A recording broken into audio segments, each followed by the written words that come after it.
এর জন্য আপনি নিয়ত করতে নাওয়াইতু মুসকিতান জিম্মাতি ফরজুজ যুহরি বিআদা রাকাতাই সালাতিল জুমআ ফরজুল্লাহি তাআলা।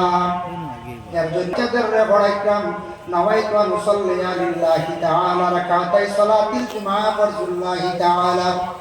মসজিদের প্রেসিডেন্ট আসলে খুব সচেতন প্রশ্ন করলাম স্যার বাচ্চাদের এইভাবে যেন আপনি পড়াই বুঝলাম না উস্কি যে নিয়ত যেটা এখানে পড়াই না বলে এখন বাচ্চারা হারেন না আমরা উস্কিতে আছি তখন মেসাবে হওয়ার লগে লগে প্রেসিডেন্টে হইলা এখন বাচ্চারা মাত্র ক্লাস 1 থেকে ইংলিশ আরম্ভ করে তারপরে তারে আল্লাহ কতটুক স্মরণ শক্তি দিয়েছে আগে আমরা ক্লাস 5 থেকে ইংলিশ আরম্ভ এখন 1 থেকে ইংলিশ আরম্ভ হয়ে গেছে গিয়া কইছে না আমরা ক্লাস 5 ইংলিশ পড়ছি এর আগে ইংলিশের কোনো মাত্র আসে আল্লাহর বান্দাগান তখন এই প্রেসিডেন্ট সাহেব উঠিয়া কইলা বলে তুমি কইরা বাচ্চারা বার্তানা বাচ্চারা নো দেখি ইংলিশ বালা বালা কবিতা ওয়ার্ড গুলা শিখতে পারো খেলে বার্তানা নামাইতো মুস্কিতাই নিয়তটা শিখবে আপনারা দুর্বলতা করিয়া বাচ্চাদের পড়াইতে না এই সহি নিয়তটা আপনারা পড়াইয়া যাবা যার কারণে বিশেষ করে আল্লাহর বান্দাগান তাহিয়াতুল ওযু সুন্নাত নামাজ মা বন্ধা বাড়িয়ে করে পড়িতে পারবা প্রতিদিন ওযুর শেষে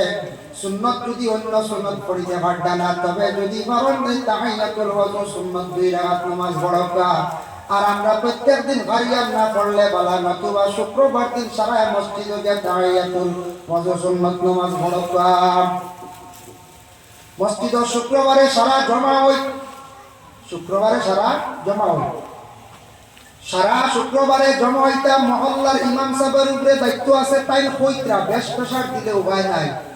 বর্তমান সময় নিয়ম ইমাম সাহেবের দায়িত্ব আছে 70 করে হামসায় আর জুমাবারে থেকে 70 বাইনা আছে 4 গোসল সুন্নাত পয়লা জুমার দিন গোসল করা সুন্নাত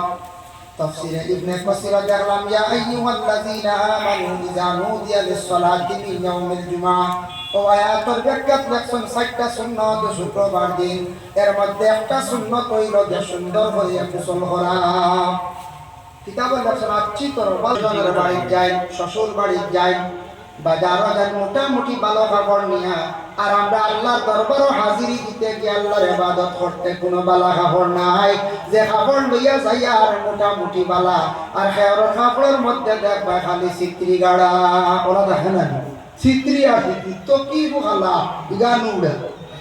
হয় ওলা আল্লাহ সুন্নাত তার আগে নখ কাটক কয়টা আর একটা সুন্নাত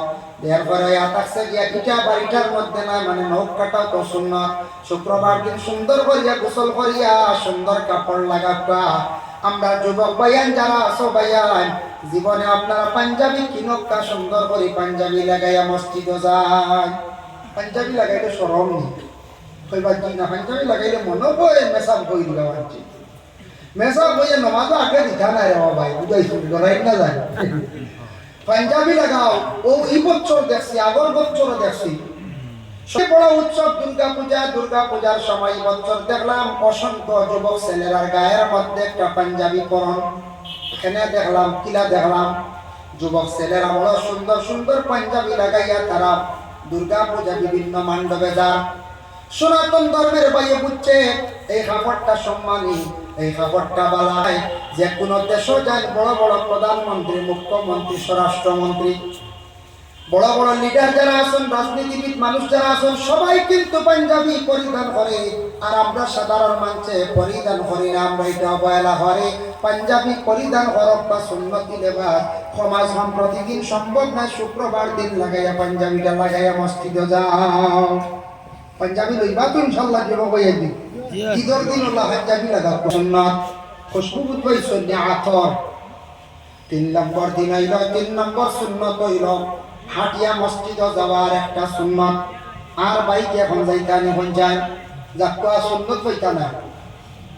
বাইকে গেলে সুন্নাত পাইতা নাই সুন্নতর সওয়াবটা পাইতা না 4 নম্বর ইমাম সাহেবের পিছনে গিয়ে খাড়া হইয়া ইমাম সাহেবের ঠিক পিছনের ডাইন পাশে খাড়া হইয়া নামাজ পড়া সুন্নাত 4টা সুন্নাত পাইছেন তো জি হয় গোসল করা খুশবু লাগানি হাটিয়া যাওয়া ইমাম সাহেবের পিছে সুন্নাত যখন ইমাম সাহেবের পিছে জানিয়া সারা যাইতাম কি নন মায়ের করতাম জি না ইমাম সাহেবের পিছনে খাড়ে দিতা বলে জানতে বলে একজন আরে আলিম বা হাফিজ চা কিবা তো গ্রামের কোনো মুরব্বী আমার বাবা চাচা যারা দাদা হল মুরব্বী হল আসন সম্মানার্থে এররে আগর সভা আমরা দিতাম এর জন্য আল্লাহর বন্দে গান সব পাইবো যার কারণে এই চারটা সুন্নতর প্রতি আমরা শুক্রবার দিন আমরা পালন করিয়া যাইতাম।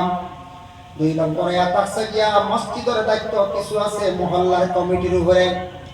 মহল্লার কোনো বাড়ি কোনো জায়গার মধ্যে শরীয়তি বিরোধী কাজ চলে মহল্লার মানুষ এইগুলারে দরকার বলে আমরা গ্রামে এক বাড়িতে দেখছি মদ পান করা চলে তারে ধরা হোক, কোন বাড়িতে কোন শুনছি সুদার ব্যবসা চলে তারে ধরা হোক। মহল্লার মানুষে এইভাবে যদি শরীয়ত বিরোধী যদি কোনো কাজ চলে তারে ধরা হোক, মহল্লা বলে যদি ধরেন না নতুবা মহল্লার অস্তিত্ব থাকত নাই, মহল্লার কোন শরীয়তর নিয়ম কানুন জারি থাকত না, নষ্ট হয়ে যাইব গিয়া। এর লাগি এইভাবে যদি শরীয়ত বিরোধী কাজ চলে তাহলে মহল্লার মানুষ হলে কি করতে জলদি ধরতাম। আখটা অঘটন ঘটে ইলা